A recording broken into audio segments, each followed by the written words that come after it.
Bismillahir Rahmanir Rahim. Once again, welcome back to our journey with Shah Waliullah Dehlavi. May God be pleased with him. In this video, I want to introduce his theory of knowledge, what we call epistemology.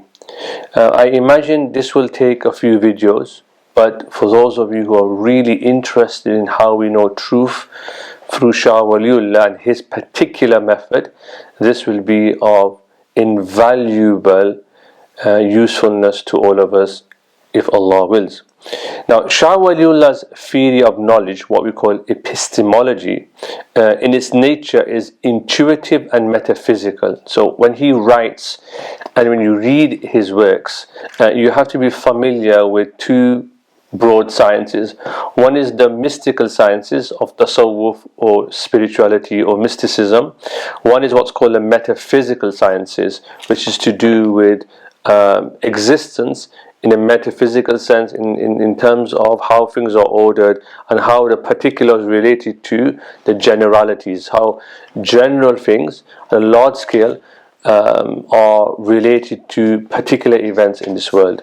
Now, of course, his main sources as a Muslim and a Muslim scholar are Wahi, what we call revelation, prophetic wisdom, which is called hikmah, and of course mystical inspiration as well.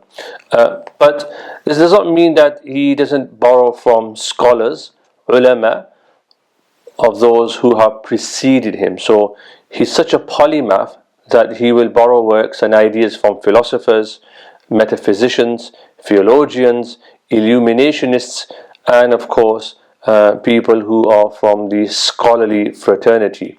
And all his thinking is a way of bringing all of that together into a wonderful synthesis. And you see this in his theory of knowledge, where he's creatively adapting and synthesizing ideas from scholars that have preceded him. Now, what he does, for example, from Imam Shihabuddin Suhrawardi, is that he takes this idea of ilmul huduri and ilmul husuli together. I'll talk about them in a few minutes, but he takes from Shihabuddin Suhrawardi, he takes from Mir Damad and Mullah Sadra. These are ulama or scholars that people who study philosophy, Muslim philosophy in particular, will be familiar with. And he takes ilmul huduri from them. Ilmul huduri means knowledge by presence or immediate knowledge. A shorthand way of thinking of ilmul huduri is knowledge that just comes to you and you haven't acquired it. So most of the time when we think of knowledge, we think of knowledge that's acquired, acquisition of knowledge. You go to school, or you read a book, or you watch this YouTube video and you acquire knowledge. But ilmul huduri is something that's just present, knowledge by presence or immediate knowledge. And ilmul husuli is the familiar type of knowledge, which is formative knowledge, i.e. you reason. For example, you might do some mathematical equations to come to a sort of answer.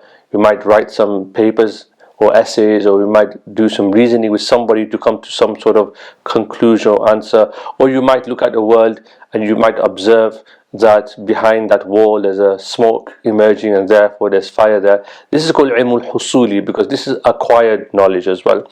So what he does is he divides knowledge into two types, huduri and husuli. Very, very similar, but obviously very, very different.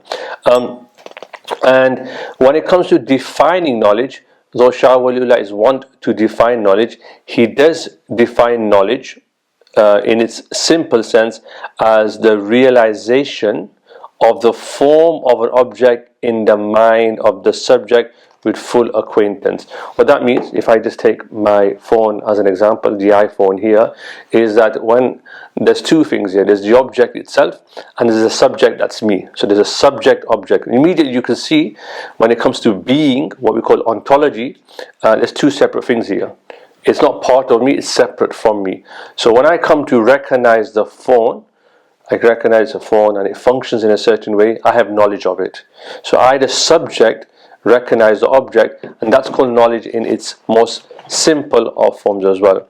And for other ulama, they have their own definitions of knowledge. But this is the most simple form of knowledge that you can take, and this is taken from one of Shah Wali's more important work called Al-Budur al-Baziga, which every serious student of knowledge should be intimately familiar with.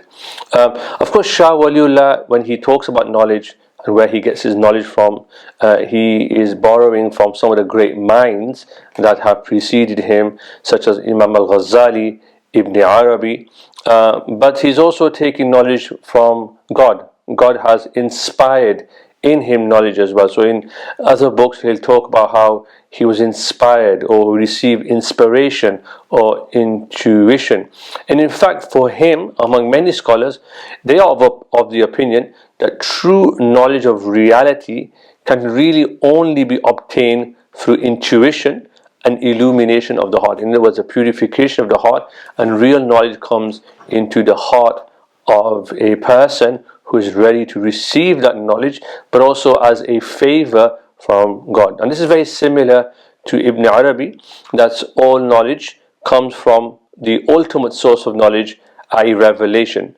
And intuition and inspiration, and that our knowledge of reality is not new, in fact. So anything that we learn is not actually new knowledge, but primal knowledge, which was revealed to the prophets through the ages. In other words, the knowledge that we acquire over the course of human existence was already known, but we come to see it, it becomes unveiled for us over time. And in fact, one of his more important works, Ta'wilatul Hadith, Shah Waliullah, talks about this. He explicates how this all works, and it's very similar to Ibn Arabi's Fususul Hikam. They're very similar, so you can see this crossover and borrowing and synthesis from Ibn Arabi and other ulama before him, other scholars before him, in terms of how he thinks of knowledge as well. And of course, like every other mutakallim, the theologians, he's in complete harmony. Shah Waliullah is in complete harmony on the question of God's knowledge of the particular. So God knows everything in detail as well. For those of you who might want to read more, one of the places that you might want to look into to understand Shah Waliullah's epistemology is in his book Khairul Kathir, in his Sir al-Maktoum fi Aswab al-Tadwil al-Ulum, and of course I've already mentioned his Ta'wil al-Hadith. But other books such as the Altaf al-Quds and also his Fanni Danishmandi, which is a Persian treatise, you can find it there as well, where he talks about things to do with epistemology. He talks about how knowledge should be presented, its origins, the kinds of knowledge and sources of knowledge. So very fundamental. Sadly, in many madrasa traditions, they don't really study epistemology anymore. The irony is many of us are Hanafis. We follow the Hanafi school, the Hanafi madhab, but we don't really spend time, or we don't dedicate time to epistemology, the study of truth. How do you know what you know? What are the sources from which you get knowledge from? His Ta'wilat al-Hadith is particularly important because what he does there is he uses the narrative of some Quranic prophets, so prophets that are mentioned in the Quran, and as I mentioned before, it's written in the style of Ibn Arabi, his book Fususul Hikam. And the dominant trend in that text, Ta'wilat al-Hadith, is that those sciences which were revealed to, he elucidates the different sciences that were revealed to different prophets at different times. So again, going back to this idea that knowledge is not something invented or something that we come to know for the first time. It was already there, but we're uncovering it. And prophets over time uncover and bring that knowledge to human civilization. So all sorts of knowledge, everything, all the sciences that we have, for Shah Waliullah, originates from the divine source of knowledge. First, the prophets, who in turn teach them to the ordinary people. So in other words, that knowledge which is pre-eternal, has always been there, is brought to us through the intermediary of the prophets. And he shows this in his book, Ta'wilatul Ahadith. Very nice book, important. important to read as well, and there's been a critical edition published recently on that as well. And so he points to the sacred basis of all knowledge. This is very, very important for another reason, because a lot of people have today, because of secularism and modernity, that knowledge that we receive can be divided between dini and dunyawi knowledge, i.e. worldly and religious knowledge, or secular and religious knowledge. Shah Waliullah basically disassembles that argument. He takes the argument apart and says, no, all knowledge that we have, all knowledge that we acquire is actually from divine source. So an important book to study when it comes to knowledge source, the Ta'wilatul Ahadith, but there are other books as I've already mentioned. Another book, or a really short risala, treatise, is called Fanni Danishmandi. It's written in Persian, and I've always stressed to ulama and students of knowledge to learn Farsi. Urdu is important, but people should learn and take time out to learn Farsi.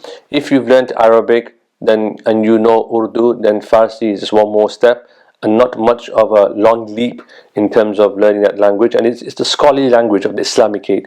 So when people say Urdu is an important language, what they don't realize is actually Persian is more important. Persian and Arabic have been the language of our civilization, pretty much, and that's a historical fact. And in this Fanni Danishmandi, what Shah Waliullah does is he talks about the methodology of education and learning in the Muslim world. It's a short book. It's also, I wouldn't even call it a book, I would call it a treatise, a risala. He talks about transmission of sciences. He talks about the idea that the intellectual sciences go back to Imam Ash'ari, may Allah be pleased with him, who is the founder of one of the important Kalam schools in Sunni Islam. And it also provides a classification of the sciences that were taught formally at the time. So it's also a historical document that gives you an insight into how knowledge was taught during his time. There's another book that I think is really important, which is called Altaf al-Quds. One day we will talk about this book. It's probably his most important work on metaphysics. So a lot of people I've heard struggle with it, because if you don't have training in metaphysics, you won't know what he's talking about. But it's an important work that everybody, especially students of knowledge, should be reading. What is the Altaf al-Quds about? It's a detailed description of intuitive and illuminative knowledge, and the way and the channels through you can receive it, right? So how do you receive that ilmul huzuri, that knowledge that's just present? And he also divides the means or faculties of this higher knowledge into manifest and hidden qualities. This is something that you should study with a teacher if you can find one. There are other books that are of a philosophical nature of Shah Waliullah. For example, his Budul al-Bazigha, his Sata'at, his Tafhimatul Ilahiyya, which is really, really fascinating, a rich resource just to think about some of the inspirations that he received. Al-Maktub al-Madani, his Lamhat. All his books provide you with sufficient material regarding his theory of knowledge. So I've just given you an introduction in this video. In the next video, we'll talk about the origin and nature of knowledge according to Shah Waliullah. We'll talk about the definitions of knowledge, inshaAllah ta'ala. We'll talk about a division of knowledge according to Shah Waliullah, and then we'll move on to some of the other important facets of Shah Waliullah's theory and philosophy of knowledge. Until next time, Assalamu alaikum wa rahmatullahi wa barakatuh.